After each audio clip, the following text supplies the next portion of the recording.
Bonjour à tous, on se retrouve aujourd'hui pour une nouvelle vidéo. Ce sera pour le point lecture de la deuxième quinzaine du mois d'avril.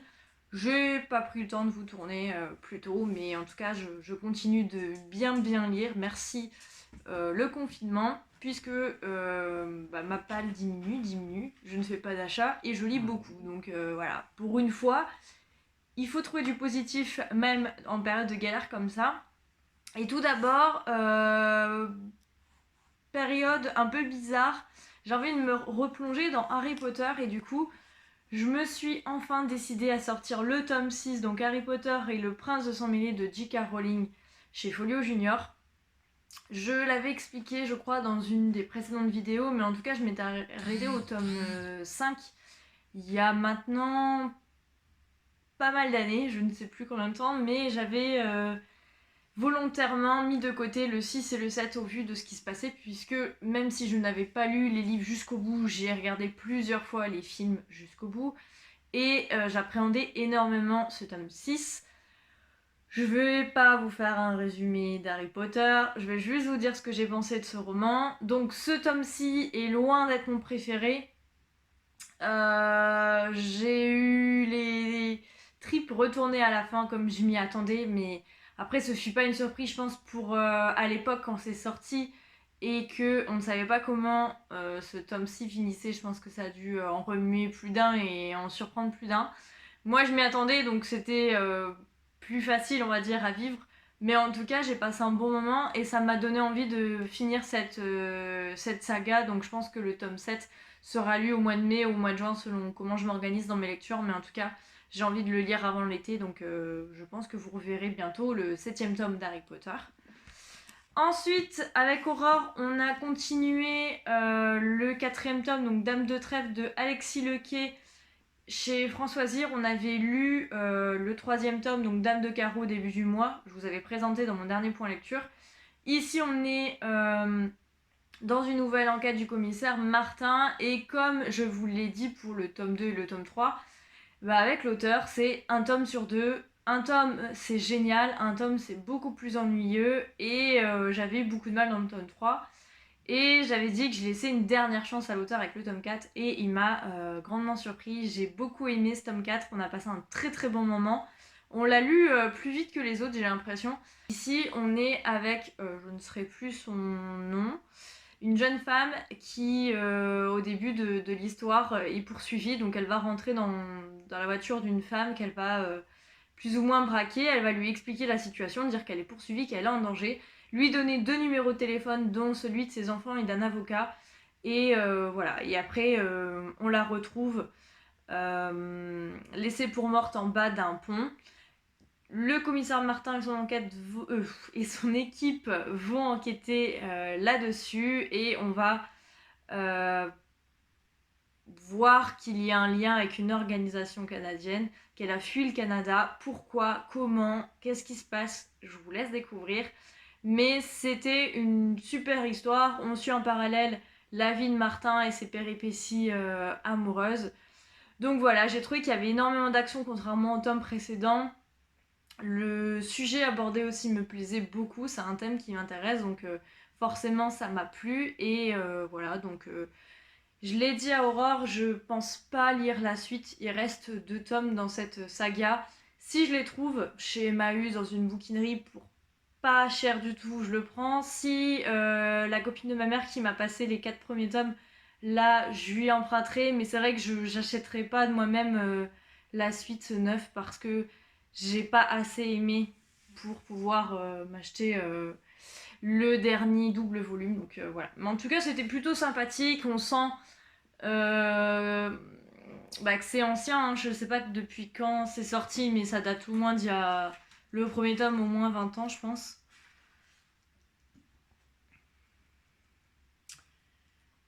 Ah non, 10 ans. Puisque Dame de Carreau c'était en 2009 et Dame de Trèfle en 2010, donc oui, 10 ans. Mais quand même, 10 ans, ça fait vieux au final. On a évolué quand même si on n'a pas l'impression. Mais on sent quand même que 10 ans sont passés depuis. Mais voilà, on se met dans le livre en sachant ça, ça va tout de suite mieux. Ensuite, j'ai lu à la ligne de Joseph Pontus chez La Table Ronde, qui est un feuillet d'usine. Joseph Pontus est un éducateur, je crois, de formation qui, par manque d'emploi et par besoin d'argent, a fait de l'intérim dans plusieurs usines, notamment des abattoirs ou des usines de crustacés, etc. Et il nous explique dans ce livre, il nous a romancé. Donc ici, Joseph Pontus nous raconte sa vie d'intérimaire dans ces différentes usines, les difficultés qu'il va rencontrer, l'horreur que c'est de travailler dans des choses comme ça, mais aussi les belles choses, les belles rencontres qu'il a pu faire. Et il a allié à ça son amour de la littérature, puisqu'il l'a fait sous forme de poèmes. C'est bien écrit, le fond est très bon. Après, j'avoue que cette forme poétique, alors moi, tout ce qui est poème, j'ai beaucoup de mal et j'ai toujours eu beaucoup de mal. Du coup, j'ai beaucoup aimé ce qu'il racontait, j'ai trouvé que c'était très intéressant. Pour ceux qui connaissent pas aussi ce côté usine, etc., c'est très enrichissant. Quand j'ai vu l'auteur au Salon Livre Paris qui avait fait son interview, ça m'avait intriguée. Donc mon père l'avait acheté parce que lui en avait beaucoup entendu parler avant et du coup voilà, j'ai bien aimé. Mais après c'est plutôt la forme très particulière du roman que j'ai moins aimé. Mais en tout cas je vous recommande parce que c'est hyper intéressant. Et par contre celui-ci, contrairement aux Dames de Trèfle, Carreau, machin là, celui-ci je m'en souviendrai parce que c'est vraiment intéressant. Et il se peut que celui-ci soit relu plus tard puisque c'est vraiment un sujet intéressant, donc j'ai beaucoup aimé. Donc je vous recommande à la ligne de Joseph Pontus chez La Table Ronde.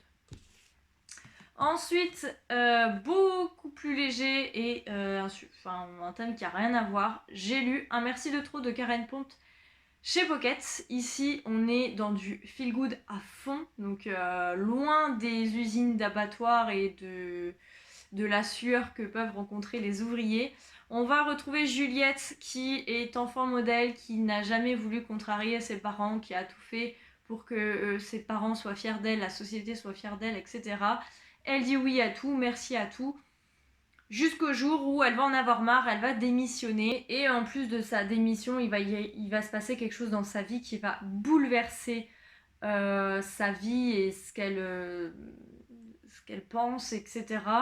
Elle va aussi faire une rencontre et donc tout va être bouleversé dans sa vie et c'est ce qu'on va suivre dans Un merci de trop.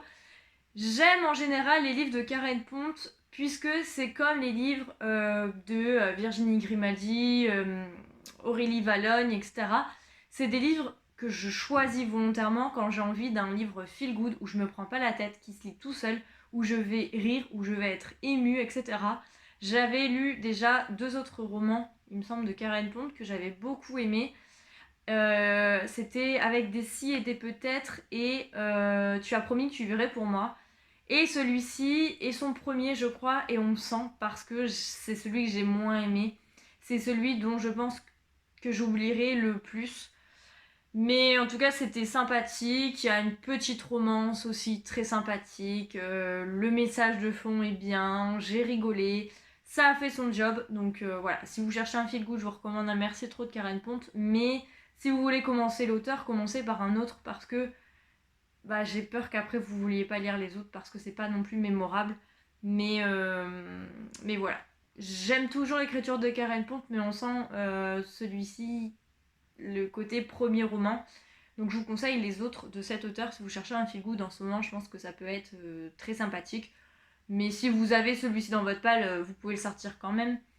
Même si c'est pas le truc de ouf. Ensuite, j'ai lu L'Institut de Stephen King en lecture commune avec mon père. On l'a lu, il a lu beaucoup plus vite que moi, mais je l'ai lu à peu près sur tout le mois d'avril. Et ça a été une lecture en dents de scie. Donc on va rencontrer Luc au début, qui est un petit garçon avec des pouvoirs de télépathie, télékinésie, et qui va un soir en pleine nuit se faire enlever par des adultes. Ils vont tuer leurs parents et kidnapper Luc, et ils vont le ramener dans un institut où il va être avec d'autres enfants avec ses pouvoirs de télékinésie, télépathie. Et ils vont se rendre compte que c'est un institut très spéciales qui vont tout faire pour essayer d'améliorer leurs dons et afin de les utiliser forcément à mauvais escient.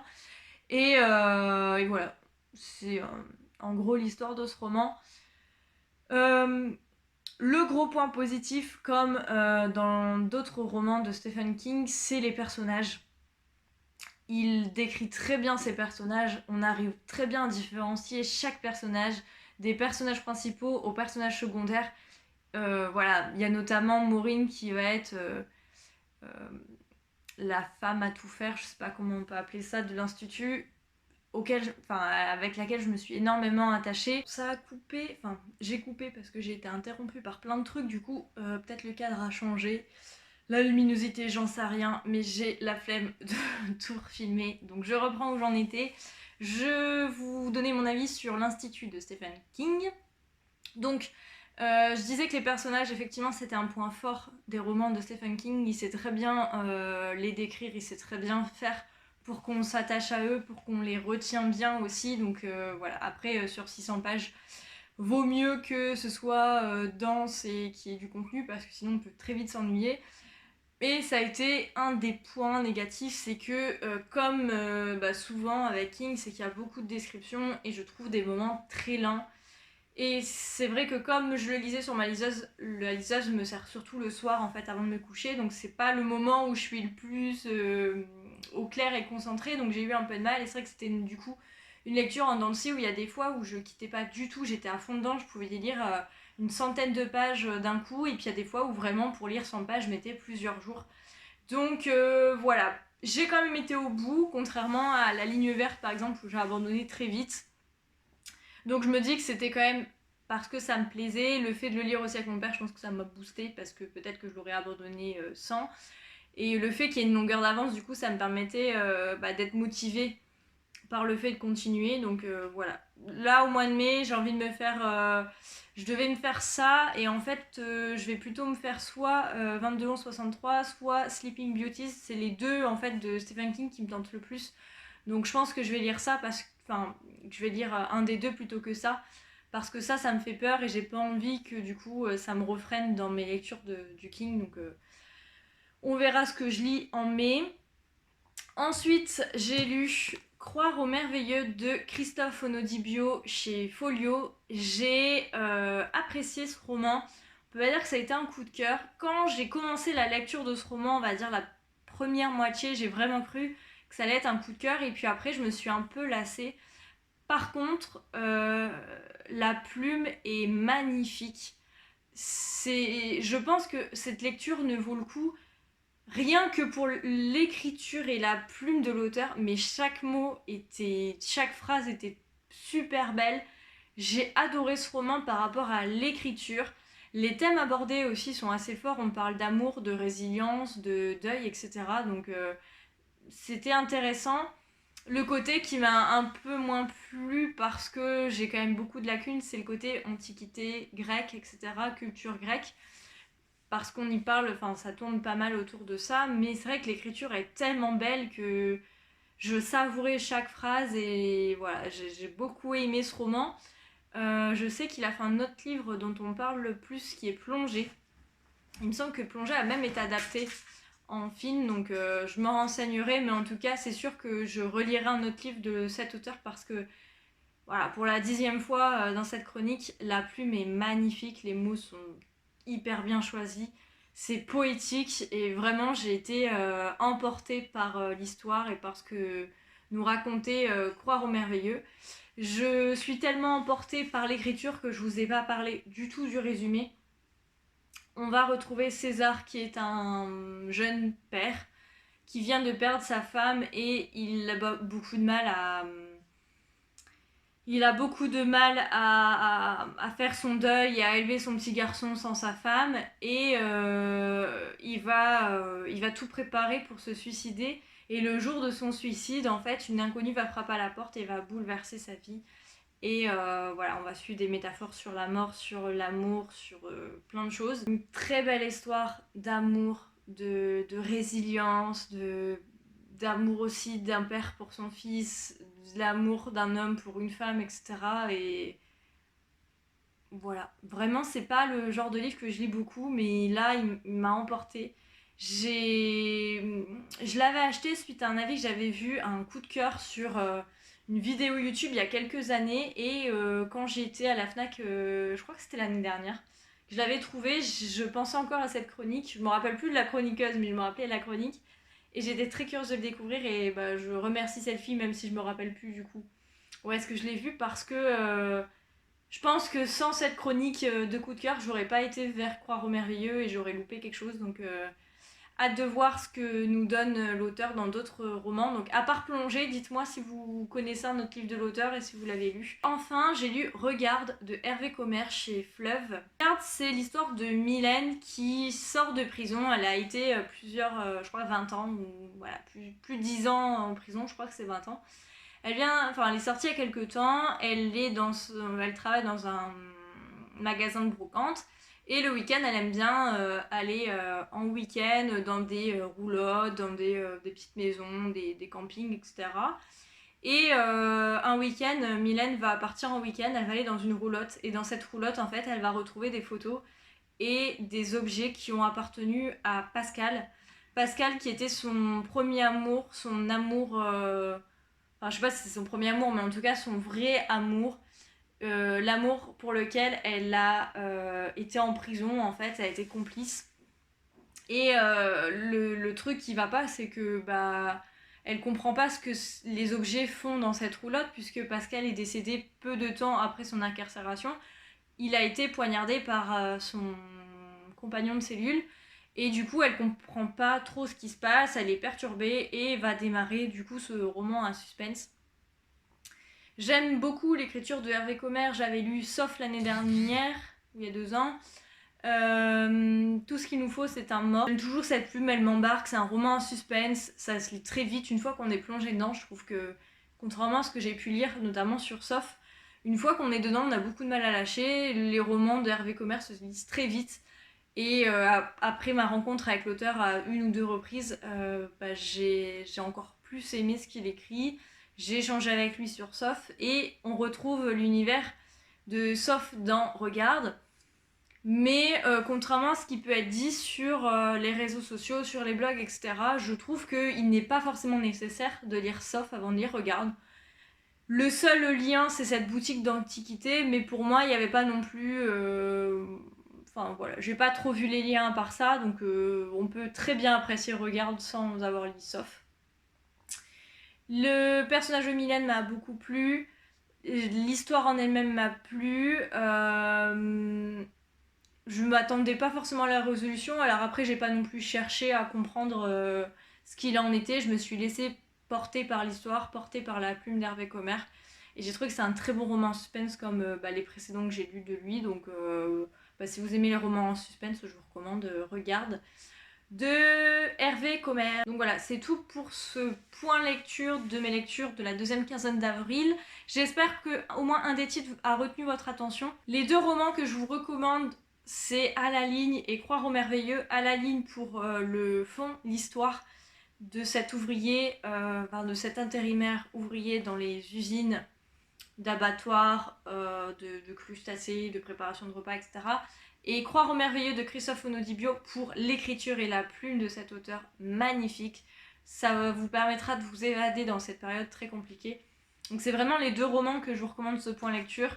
Et puis Regarde aussi, qui est plutôt un bon roman, donc je vous recommande aussi si vous aimez bien les romans policiers, les romans à suspense, etc. Donc voilà, mais en tout cas ces deux-là m'auront marqué. Et c'est vraiment ces deux-là que je retiens moi de ce point lecture. Donc n'hésitez pas à aller les lire, à les réserver, à vous les procurer. Les librairies commencent à réouvrir tout du moins leurs commandes, soit en ligne, soit les retraits, donc n'hésitez pas à vous renseigner. Ça y est, on va pouvoir se procurer de nouveau des livres. En attendant, je vous souhaite de très bonnes lectures. Je vous dis à très bientôt pour une prochaine vidéo.